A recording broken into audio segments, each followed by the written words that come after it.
שלנו, we don't want you, go! ירושלים שלנו, לכו מפה, גברו אותנו!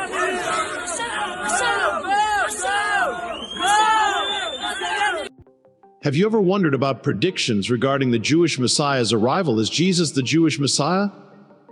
Well, it is said that a prominent rabbi believes that Benjamin Netanyahu, the former Israeli prime minister, will reveal the long-awaited Messiah next month.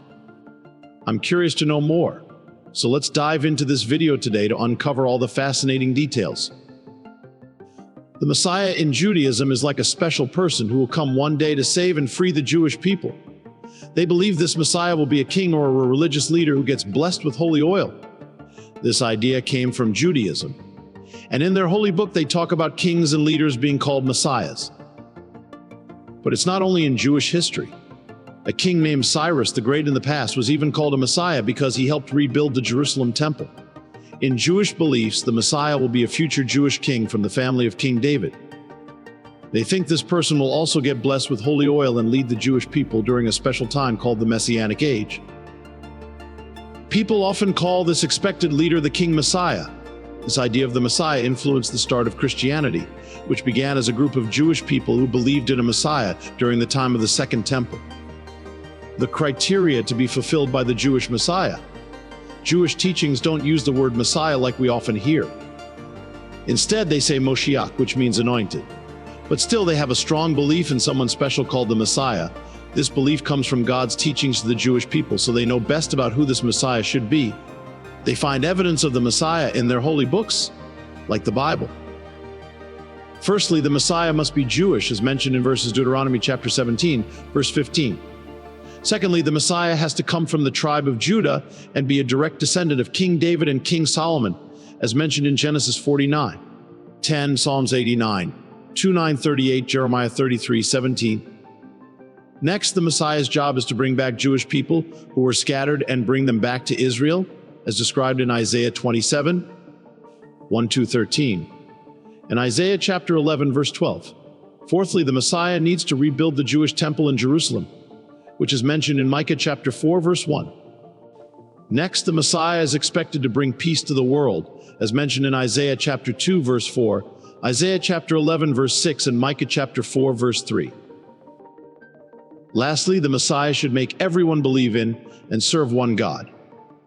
This grand mission can be seen in passages like Isaiah chapter 11, verse 9, Isaiah chapter 40, verse 5, and Zephaniah chapter 3, verse 9.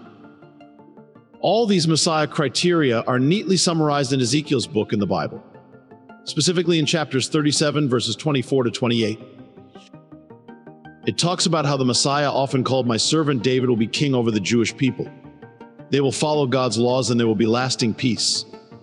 Like a holy place, the sanctuary will be with them forever, and the world will recognize that God is with the Jewish people. How Judaism has considered Jesus. Judaism doesn't believe that Jesus from Nazareth was the Messiah or the Son of God. According to Jewish beliefs, how Christians see Jesus doesn't match with what they think about God's oneness. To them, worshiping a person like Jesus is like worshiping idols, which is a big no. So in Judaism, considering Jesus as a God is not allowed. Judaism rejects Jesus as the Messiah from their ideas about the future. They think the real Messiah will bring about things that haven't happened yet, like rebuilding the temple, bringing a time of peace called the Messianic Age, and bringing all Jewish people back to their homeland. In history, some Jewish writers and scholars didn't have good things to say about Jesus. They saw him as a false prophet, and their opinions about Jesus were mostly negative. But during the Middle Ages, some important Jewish scholars like Judah Halevi and Maimonides saw Jesus as someone who prepared the way for a future time when everyone would believe in one God and act ethically.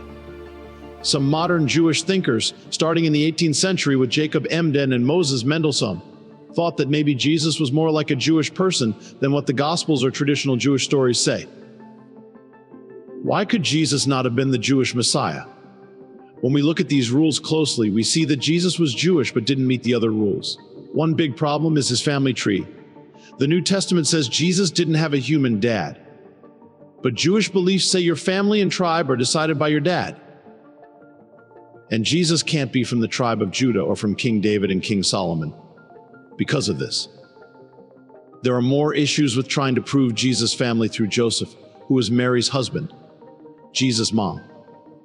The New Testament says Joseph came from King Jeconiah, who was cursed in the Jewish Bible to never have a descendant ruling on David's throne. So even if Jesus got his family line from Joseph, it would make him even less likely to be the Messiah. Lastly, there's a big problem with how Jesus' family tree is written in Matthew chapter 1 and Luke chapter 3. Some Christians say Luke's list is about Jesus' mom, Mary. But this doesn't make sense even in the original Greek version. And remember, Jewish beliefs say your family comes from your dad, so tracing it through your mom doesn't count. Even if we could do that, Luke 3:31 says Mary is from a different part of King David's family, not the one the Jewish Bible says the Messiah should come from. The other rules, like bringing peace or making everyone believe in one God, haven't happened either, both in Jesus' time and afterward. Some Christians might say these things will happen when Jesus comes back a second time, but this idea doesn't come from the Bible. So according to Jewish beliefs, Jesus doesn't meet the criteria to be the Messiah. Did Jesus reject Judaism? Some parts of the Gospels might seem to go against Jewish beliefs. Mark says Jesus called some forbidden foods clean, but it's unclear what he meant.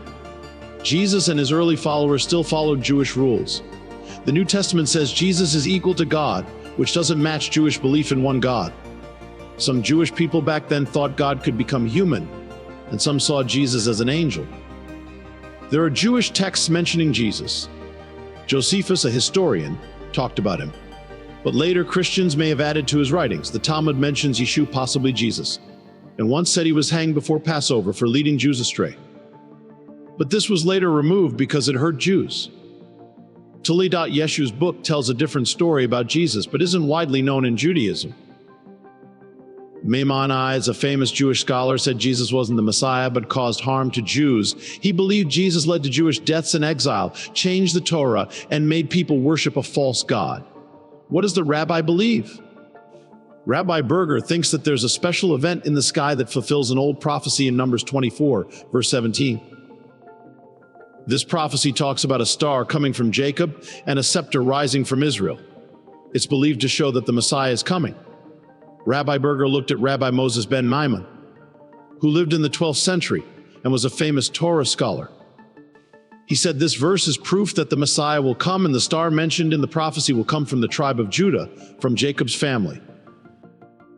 Rabbi Berger also talked about the Zohar, which is an important work in Jewish mysticism. It talks about what the stars will look like when the Messiah comes. The Zohar says that there will be several stars appearing, and it describes their colors and details. This prediction by Rabbi Berger has excited both Jewish and Christian people, especially those who believe in Jesus as the Messiah's return. They think this prophecy could be about Jesus coming again. But some people are not so sure and say there have been many predictions about the Messiah that didn't come true in the past. An amateur astronomer, Ira Makevsky, mentioned how important astronomy and astrology are in Jewish mysticism. They see celestial events as signs from God. Astronomers also got excited about the prediction, especially the idea of a red nova explosion, which they think could be a unique chance to see a star being born. What do you think of the Jewish Messiah? Comment below and subscribe for more.